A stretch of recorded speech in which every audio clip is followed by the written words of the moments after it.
La mayoría entiende que la construcción del Canal de Panamá fue necesaria para reducir significativamente el tiempo de viaje alrededor de la punta de Sudamérica. Si bien eso es cierto, también existen razones mucho más peligrosas y nefastas por las que los navegantes querían explorar el camino más largo. Hoy aprenderemos sobre uno de los estrechos más peligrosos e infames que existen en el mundo. Un rito de paso para algunos de los exploradores, aventureros y científicos más renombrados que crees que ha producido la humanidad, y una región que los marineros ordinarios y los barcos comerciales evitan a toda costa. El pasaje de Drake. Primero lo primero, ¿dónde está el pasaje de Drake? Y si es tan peligroso, ¿por qué alguien iría allí? El pasaje de Drake es el nombre del cuerpo de agua que abarca la brecha de 620 millas entre el Cabo de Hornos, Chile, y la Antártida. La misma distancia que separa Londres y Berlín. O la distancia del puente terrestre de Bering, que conectaba a Asia con América del Norte hace 35.000 años, justo antes del último máximo glacial. El pasaje de Drake es el punto de convergencia de los océanos Pacífico y Atlántico, los dos cuerpos de agua más grandes del mundo, así como el océano Austral. La profundidad promedio del estrecho es de 3.400 metros, u 11.150 pies de profundidad, aunque en sus extremos más al sur y al norte, las profundidades pueden alcanzar hasta 4.800 metros, 15.700 pies, de profundidad igual a la altura del Mont Blanc, la montaña más alta de los Alpes. En cuanto al nombre pasaje de Drake, ¿cómo surgió eso? La historia está envuelta en la primera ola de colonización y las luchas entre los imperios español y británico, tempranos para conquistar tierras, dominar a los pueblos, extraer recursos y mapear el globo en sus términos. El nombre del estrecho proviene de Francis Drake, quizás el marinero más conocido de la era isabelina, quien jugó un papel enorme en el cambio de la Guardia Imperial entre el Imperio Español y el creciente británico. Nacido en Inglaterra entre 1540 y 1543, la fecha exacta no se conoce, y criado en Plymouth, Drake pasó toda su vida alrededor de barcos, bajo la tutela de la famosa familia Hawkins. Para cuando tenía 18 años, Drake ya estaba bien encaminado para convertirse en lo que se conoció como un perro de mar. Un pirata sancionado por la corona británica, saqueando y arrasando pueblos, trayendo esclavos al Nuevo Mundo y haciendo la guerra contra cualquier barco español con el que se encontrara. Desde la costa de África Occidental hasta la costa francesa. Muchas veces en estos primeros años, Drake estuvo involucrado en desastres monumentales en la temprana lucha por el poder entre el Imperio Británico y Español, varias veces escapando apenas de la muerte. En sus 30 años, el currículum de Drake, violento y espantoso como era, se ajustaba a los intereses británicos en Sudamérica. Fue seleccionado como líder de una expedición, apoyada por la reina, para circunnavegar Sudamérica, a través del extremadamente peligroso Estrecho de Magallanes, que pasa por Tierra del Fuego. Esto fue en 1577, y para ser claro, esta misión no tenía nada de amigable. El objetivo no era nada menos que abrir un camino para los intereses británicos en la región, eliminando cualquier oposición de los nativos o los españoles con los que se encontraran. Por supuesto, nada detenía a Drake de saquear todo el oro y plata que deseara, siendo muy conocido por ello. La reina incluso le dijo, cuando se encontraron cara a cara, que con gusto se vengaría del rey de España por diversas injurias que había recibido. Drake zarpó en diciembre de ese año con 5 pequeños barcos tripulados por unos 200 hombres, y para la siguiente primavera había llegado a la costa argentina. Apenas había llegado allí cuando decidió juzgar a un grupo de oficiales supuestamente poco fiables y ejecutar a su líder Thomas Doughty bajo cargos de traición y brujería. Luego cargó suministros para 2 barcos en los 3 restantes y se puso en marcha de nuevo. Ingresó al Estrecho de Magallanes el 21 de agosto de 1578. El viaje duró 16 días, después de los cuales vio el Océano Pacífico por segunda vez en su vida. Pero la fortuna, que hasta ahora lo había protegido milagrosamente, de pronto se volvió en su contra. En sus propias palabras, Dios, por un viento contrario y una tempestad intolerable, parecía ponerse en contra nuestra. Una tormenta de vendaval azotó la expedición de barcos, dispersándolos. Presumiendo que Drake estaba perdido y muerto, uno de ellos regresó a Inglaterra. Otro se perdió por completo, probablemente en el propio pasaje de Drake. Fue en este periodo que Drake supuso que justo bajo el Estrecho de Magallanes podría existir un punto de encuentro de los grandes océanos del mundo en la punta de Sudamérica. Aunque el paso lleva su nombre, él mismo nunca intentó cruzarlo. En cambio, vagó por la costa de Sudamérica, saqueando y atacando barcos y asentamientos españoles, quienes no tenían ninguna experiencia de encuentros violentos en esa área, ya que ellos colonizaron las civilizaciones maya y azteca. Estaba buscando un paso de regreso a través del Atlántico, que nunca encontró, y finalmente terminó su viaje cerca de lo que ahora es San Francisco, bautizando la tierra allí, Nueva Albión, después del antiguo nombre greco-romano para las Islas Británicas. Pero ten en cuenta, fue en 1526, décadas antes que el pasaje de Drake fue avistado por primera vez por los colonos españoles y el explorador Francisco de Oces, aunque no está claro si él se atrevió o no a atravesar el pasaje en ese momento. Aún hoy, en el mundo latinoamericano, el mar también se conoce como el Mar de Oces, en memoria de este primer avistamiento. La primera persona en la historia registrada en cruzar realmente el pasaje de Drake fue 40 años después de la caótica expedición de Drake, por el explorador holandés Willem Schouten. La primera persona en navegar con éxito la punta de Sudamérica, Schouten bautizó la tierra alrededor de la cual navegó como Cabo de Hornos, y así estableció la ruta marítima más confiable y común alrededor de Sudamérica para los siglos venideros, hasta que se construyó el Canal de Panamá en 1914. Quizás te estés preguntando, ¿por qué el pasaje de Drake es tan peligroso? ¿Qué tiene este punto de encuentro de océanos que lo hace tan impredecible, tan notorio para marineros, exploradores y científicos?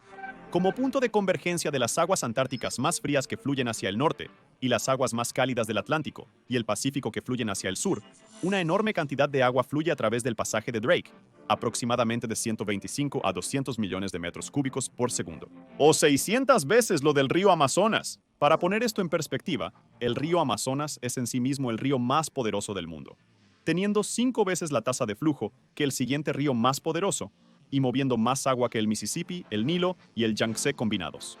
No hay duda alguna, las aguas en el pasaje de Drake fluyen como la corriente más voluminosa del mundo, llamada la Corriente Circumpolar Antártica, o CCA, que fluye principalmente de este a noreste, con una pequeña parte atravesando el pasaje de Drake, desviándose al noroeste hacia el Atlántico Sur, llamada la Corriente de las Malvinas.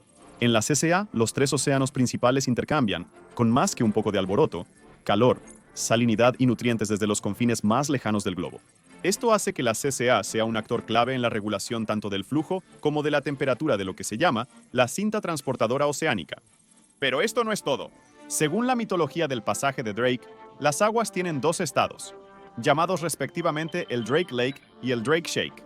El primero se refiere a los momentos en los que las aguas están muy tranquilas y plácidas, pareciendo un lago casi sin olas. El segundo y mucho más común estado ocurre cuando las olas se elevan hasta alturas de hasta 60 pies o 18 metros de altura. ¡Eso es casi 4 pisos!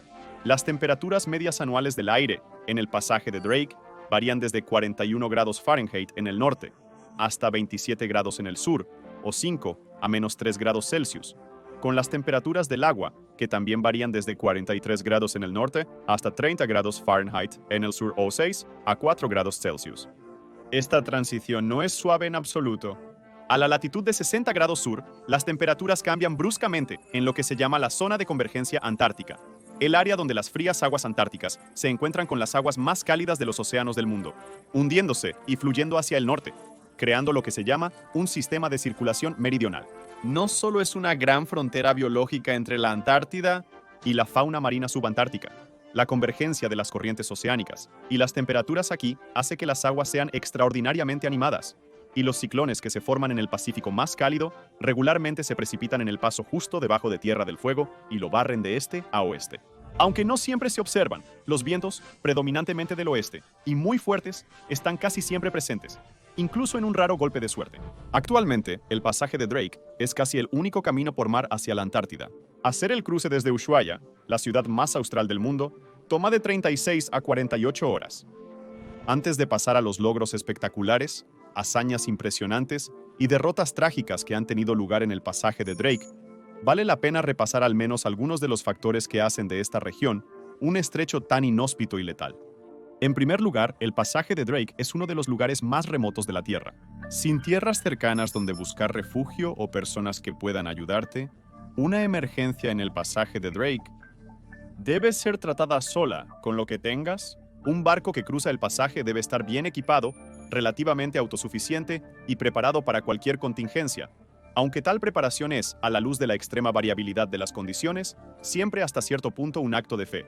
A considerar, como mencionado previamente, son las extremas bajas temperaturas que se enfrentan allí.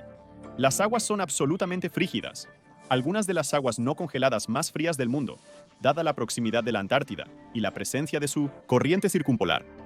Caerse por la borda, o que el barco sea volcado aquí sería el fin para cualquier humano promedio. No tomaría mucho tiempo. ¿Para tener hipotermia? De hecho, la única familia de vertebrados sin glóbulos rojos es una familia de peces que habita en la Antártida, llamada peces de hielo. No producen hemoglobina ni glóbulos rojos, así que su sangre es translúcida. Sus corazones son blancos y su sangre contiene proteínas anticongelantes. Dado que el agua en la que nadan está muy por debajo del punto de congelación y obtienen su oxígeno directamente a través de su piel lisa y branquias agrandadas del agua de mar circundante, y de ahí se difunde en su plasma sanguíneo. Por lo tanto, estas aguas no son adecuadas para los humanos, y menos aún para otros vertebrados con pigmentos de hemoglobina en su sangre. Luego está la conocida convergencia de corrientes, es decir, el cruce de la fría corriente circumpolar antártica, que fluye al oeste, y las corrientes más cálidas del Pacífico Sur y Atlántico Sur, que fluyen al este. La colisión de estas corrientes, combinada con sus diferencias de temperatura, salinidad y contenido de oxígeno, así como dióxido de carbono, materia química y otros elementos biológicos, provoca condiciones extremadamente turbulentas y prácticamente impredecibles en el mar. Incluyen fuertes remolinos y torbellinos, complicando la navegación en la región. También hay que tener en cuenta los vientos en la región. Estos vientos fuertes y persistentes son nombrados según las latitudes donde se presentan. Se conocen como los rugientes 40, los 50 aulladores y los 60 bramadores, situados entre las latitudes de 40 y 60 grados sur. Generalmente tomando una dirección oeste, estos vientos generan olas extraordinariamente altas, mares agitados y hacen que la navegación a través del paso sea desgarradora y aterradora. Podrías decir que estos definitivamente no son vientos ligeros.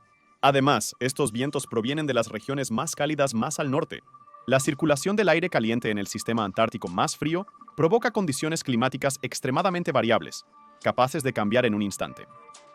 Las tormentas y sistemas de baja presión avanzan, generando intensas lluvias, vientos fuertes, mares agitados y a veces, una visibilidad muy reducida. Como probablemente puedas imaginar, cruzar o incluso intentar bordear el pasaje de Drake no es para los débiles de corazón, pero por supuesto, ha habido muchos que lo han intentado. Mucho antes de que alguien con una cámara o diario pusiera los ojos en la Antártida, el continente era pensado por muchos como existente. Los antiguos griegos creían en lo que llamaban Terra Australis Incognita, o Tierra Desconocida del Sur, porque pensaban que la Tierra debía tener una simetría de masas de tierra entre los hemisferios norte y sur. En 1772, el capitán Cook, un famoso explorador británico que justo el año anterior había completado su propia primera circunnavegación del globo, fue en busca de la Antártida. Durante los siguientes 3 años, intentó sin éxito desembarcar en el continente del sur, su nombre de entonces. Aunque logró realizar el primer cruce del Círculo Antártico y alcanzar el punto más al sur jamás registrado en la historia de la navegación, nunca vio la Antártida. En su diario escribió que el riesgo que se corre al explorar una costa en estos mares desconocidos y helados es tan grande que puedo atreverme a decir que ningún hombre se aventurará más allá de lo que yo he hecho, y que las tierras que puedan estar al sur nunca serán exploradas. Eso fue todo para el capitán Cook. Como uno de los exploradores más dedicados que el mundo aún había visto, se podría pensar que renunciar a su cuarto intento de desembarco habría ralentizado las cosas, pero simplemente dijo que no valía la pena. Pero las cosas resultaron bastante diferentes. Dio la mejor advertencia que pudo de las densas nieblas, tormentas de nieve, intenso frío en la región que describió como condenada por la naturaleza a nunca sentir el calor de los rayos del sol, sino a yacer para siempre enterrada bajo la eterna nieve y hielo. Pero en lugar de disuadir a los exploradores, Cook puede haber dado lugar accidentalmente a algunas de las hazañas más increíbles de la resistencia y fuerza humana. Sin querer, inspiró a toda una generación de exploradores, científicos, cazadores y temerarios. De hecho, había notado la asombrosa biodiversidad de los mares árticos, incluyendo la enorme abundancia de poblaciones de ballenas y focas en la zona. En el siguiente siglo, la actividad de sellado en los mares árticos aumentará frecuentemente durante los siguientes 50 años. Fue en 1821 que el cazador de focas, John Davis, quien había partido de Connecticut, fue desviado de su curso por una violenta tormenta y se convirtió supuestamente en el primer hombre, por accidente, en pisar la Antártida.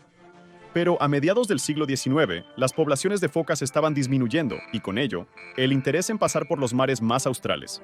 Solo fue a finales de 1800 que una frenética actividad de caza de ballenas en el Océano Austral reavivó el interés en la era e inauguró lo que se convertiría en el análogo a la carrera espacial en el siglo XX, que nos ha entregado algunos de los personajes, hazañas y tragedias más formidables en la historia de nuestra especie. De repente todos querían ser los primeros en llegar al Polo Sur.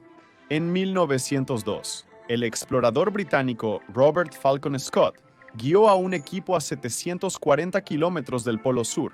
En 1908, otro explorador británico, Ernest Shackleton, un rival de Scott, llegó a 97 millas, o 156 kilómetros, antes de que se viera obligado a retroceder. En 1910, Robert Falcon Scott lo intentó de nuevo, en la ahora infame expedición Terra Nova, para lograr lo imposible. Lo intentó al mismo tiempo que el noruego Roald Amundsen y su equipo. Amundsen fue el primero en llegar al Polo Sur el 14 de diciembre de 1911, y solo un mes después, Scott y 5 miembros de su equipo también llegaron, recibidos por la desalentadora vista de una bandera noruega. Pero la auténtica derrota aún no había llegado. El clima empeoró en el regreso de Scott al barco. Se quedaron sin comida. Las tormentas y accidentes los debilitaron lentamente al dificultar sus movimientos. Ninguno de los 5 integrantes, quienes intentaron llegar al Polo Sur, volvieron del viaje. Y aunque el intento de llegar al Polo salió bastante mal, la expedición al final, sin su capitán, logró traer de vuelta más de 200 fósiles de plantas y animales completamente nuevos para la ciencia, aumentando aún más el interés y la conciencia en la floreciente biodiversidad de la región, y curiosamente amplio pasado biológico. En 1914, Ernest Shackleton intentó nuevamente llegar al Polo Sur, esta vez planeando atravesar todo el continente en trineo tirado por perros. Pero los mares antárticos tenían otros planes para él. Antes de que incluso llegara a tierra, su barco, el Endurance, quedó atrapado en el hielo y comenzó a ser aplastado lentamente, y la tripulación no tuvo más opción que abandonarlo y subirse al hielo. Shackleton dejó a una gran parte de su equipo para soportar las terribles condiciones en el hielo costero, mientras él mismo y 5 hombres de su tripulación tomaron un pequeño bote salvavidas hacia el pasaje de Drake, llamado por su biógrafo Alfred Lansing, el pedazo de océano más temido en el globo. Buscando ayuda o si no podían encontrar ninguna, desembarcaron a 700 millas, o 1.127 kilómetros, de distancia. Navegaron el barco a través de algunas de las peores condiciones en la historia marítima, cruzando mares agitados y olas de 100 pies de agua helada, que inundaron y congelaron el barco de 20 pies, y fueron descritas por el mismo Shackleton como las olas más altas que había visto en sus 26 años de carrera como marinero. Durante un mes, los 5 viajaron hasta llegar a la estación ballenera de Stromness, en la isla Georgia del Sur. Posteriormente, con el invierno atlántico próximo, se hicieron 4 intentos de rescate en 3 meses para salvar al resto de la tripulación en la isla Elefante. Por algún milagro, todos los miembros de la expedición sobrevivieron, y el Endurance, su barco abandonado, fue encontrado por científicos de investigación hace poco más de un año. Esta es la historia interminable del Círculo Antártico y sus mares, sus estrechos tormentosos y campos de hielo traicioneros, y cómo tienta a las voluntades humanas más fuertes antes de marcarlas terriblemente, si no las aniquila por completo. El coraje y la locura necesarios para desear y emprender tal búsqueda se resumieron bien en la frase de Shackleton: la Antártida es el último gran viaje que le queda al hombre. Pero no creas que las historias de valientes viajes solo pasaron hace siglos. Estas valientes historias continúan en la era moderna. El 7 de abril de 2012, un yate propiedad del periodista y empresario brasileño João Lara Mesquita, llamado Mar Sem Fin o Mar Sin Fin, estaba viajando a través del pasaje de Drake con 4 personas a bordo, quienes estaban ocupados filmando un documental de la costa antártica, cuando vientos de hasta 62 millas por hora o 100 kilómetros por hora atraparon el barco y lo empotraron en un banco de hielo. En el frío extremo, los investigadores solicitaron por radio un rescate a Chile. El clima adverso hizo que el equipo de rescate de la Armada de Chile tardara más de 4 días en alcanzarlos entre las altas olas y fuertes vientos. Un tripulante del Mar Sin Fin, después de ser rescatado, dijo: nuestra evacuación fue muy arriesgada. Olas de casi 2 metros y vientos de 40 nudos hicieron que las operaciones fueran realmente arduas. Afortunadamente, los 4 tripulantes saltaron al bote de la Armada de Chile de forma segura. Pero la suerte del Mar Sin Fin no fue la misma. Las frías aguas antárticas penetraron el barco, se acumularon en el casco y se congelaron, expandiéndose y agrietando el casco y finalmente llevando al barco a su nuevo amarre, 10 metros, o 33 pies, debajo de la superficie del agua, en el fondo de la bahía poco profunda. Un año después, João Mesquita regresó con un equipo de buzos para colocar boyas en el barco y traerlo de vuelta a la superficie. Pero el barco ya era un espectro de su antiguo ser. Con solo $700,000 de seguro, João tuvo que renunciar al yate. En los últimos 10 años, ha habido varias instancias de barcos abandonados que se adentran en el pasaje de Drake, como el SS Orlova en 2013. Y casi 100 años después del abandono del Endurance de Shackleton en el hielo antártico, la tripulación del Magdalena Ollengorf tuvo la misma experiencia en 2002. pero afortunadamente todos fueron rescatados. Esto ha intensificado los esfuerzos para fomentar la conciencia sobre la crucial biodiversidad y la biodinámica de la región, y las consecuencias especialmente perniciosas de la contaminación y los desechos humanos en la región, como los barcos abandonados. Y aunque pueda sonar como que todos los que intentan atravesar el paso terminan en fracaso, eso no es cierto. En diciembre de 2019, el reconocido explorador y aventurero británico Colin O'Brady, junto a 5 destacados remeros, intentó cruzar por primera vez el tramo más peligroso del océano abierto, impulsados únicamente por fuerza humana. El pasaje de Drake de 600 millas. Partieron con un bote especial diseñado para lidiar con las intensas y difíciles condiciones de la travesía, y el día de Navidad, 25 de diciembre de 2019, después de 12 brutales días en el océano abierto, se convirtieron en el primer equipo en la historia en realizar la travesía. Y por supuesto, no dieron la vuelta y remaron todo de nuevo para regresar. Sus manos y pies estaban extremadamente congeladas, y durante 12 días remaron en turnos de 90 minutos. 90 remando y 90 descansando, día y noche. De acuerdo con un tripulante, al remar el pasaje de Drake, hace que 10 días parezcan un mes. En febrero de 2022, Bárbara Hernández Huerta, apodada la Sirena de Hielo, por su notoria vida de natación extrema en aguas abiertas y presencia regular en competencias internacionales de natación en hielo, rompió el récord mundial Guinness para la natación de milla oceánica más rápida, completándola en un tiempo de 15 minutos y 3 segundos a un ritmo de aproximadamente 4 millas por hora. ¿Su lugar de elección? Adivinaste, el pasaje de Drake. Esto resultó en que ella fuera nombrada la Mujer del Año 2022 en el Mundial de Natación en Aguas Abiertas. Y solo este año, a sus 37 años, Huerta fue incluida en el Salón de la Fama de la Natación sobre Hielo. Huerta no solo se está empujando al límite, por el bien de su sentido de posibilidad.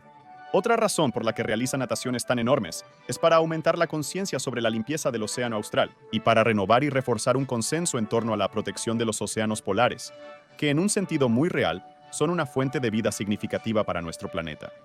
El pasaje de Drake, desde sus momentos disputados de descubrimiento hasta hoy, nunca ha dejado de inspirar miedo y tentación. Para atraer almas humanas ardientes y escupirlas igual de duramente. Para enseñarnos a prestar atención y hacernos entender cuando nuestra arrogancia nos ha superado. Hoy el pasaje de Drake es aún un relevante foco de trabajo e investigación científica. Como un componente crucial de la zona de convergencia antártica, el pasaje de Drake es de enorme importancia para la estabilidad climática planetaria. Al igual que su apertura hace decenas de millones de años, se sabe que fue un shock altamente dramático para el sistema climático. En pocas palabras, sin el pasaje de Drake, la vida en el planeta hoy no sería lo que es. Una y otra vez, el paso a la Antártida ha atraído a humanos de todas las nacionalidades, estilos de vida y motivaciones. Y seguramente continuará haciéndolo, así como continuará inspirando un miedo mortal en muchos. Con razón, pero hoy también descubrimos que quienes estamos más alejados del pasaje de Drake, podríamos temerlo. La Antártida no es inmune a los efectos del cambio climático antropogénico. Un colapso del sistema antártico podría cambiar permanentemente el clima terrestre, como sucedió hace 17 a 49 millones de años cuando la productividad biológica se revolucionó y la absorción de dióxido de carbono de la atmósfera empezó rápidamente. Hoy, los científicos se dirigen al pasaje de Drake, no para correr grandes riesgos, sino para confirmar las consecuencias de siglos de comportamiento arriesgado. Es en el pasaje de Drake, entre unos pocos lugares clave, donde se confirmarán los escenarios climáticos más pesimistas, si resultan ser ciertos. De hecho, el pasaje de Drake y todo el círculo antártico no son tan conocidos para nosotros como nos gustaría imaginar. La zona permanece impasible, indiferente, con mares que siguen siendo algunos de los más temibles e impresionantes del mundo. A pesar de los grandes avances tecnológicos que han mejorado la viabilidad de los viajes marítimos en la región, estas mejoras a menudo solo sirven como estímulo para la fe, como seguros para los crónicamente inseguros. Sin embargo, por mucho que nos enorgullezcamos y nos deleitemos en nuestros avances tecnológicos, somos igual de pequeños que antes, en comparación con las grandes fuerzas de la naturaleza. Y a pesar de la minuciosidad y complejidad de nuestra tecnología, siempre podemos ser aniquilados en un instante, junto con nuestro valioso conocimiento y equipo, sin póliza de seguro. Y nunca revelaremos los límites de su propio poder de represalia. Al menos no a nosotros. Siempre habrá lugar para un ajuste de cuentas. Siempre la ruta abierta, pero no la más directa, para el valor y la locura de los humanos.